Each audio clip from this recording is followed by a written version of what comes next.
compared to the flu, but actually, it's much more dangerous. While the exact death rate is hard to pin down during an ongoing pandemic, we know for sure that it's much more contagious and spreads faster than the flu.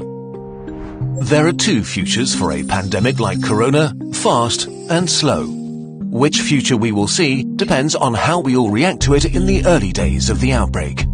A fast pandemic will be horrible and cost many lives. A slow pandemic will not be remembered by the history books.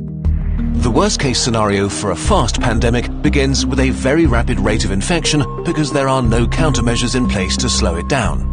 Why is this so bad? In a fast pandemic, many people get sick at the same time. If the numbers get too large, healthcare systems become unable to handle it. There aren't enough resources like medical staff or equipment like ventilators left to help everybody. People will die untreated. And as more healthcare workers get sick themselves, the capacity of healthcare systems falls even further.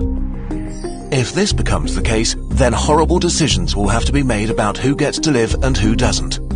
The number of deaths rises significantly in such a scenario.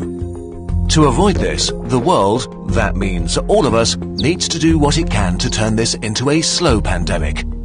A pandemic is slowed down by the right responses, especially in the early phase, so that everyone who gets sick can get treatment and there's no crunch point with overwhelmed hospitals.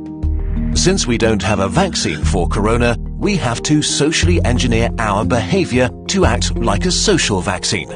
This simply means two things: not getting infected and not infecting others.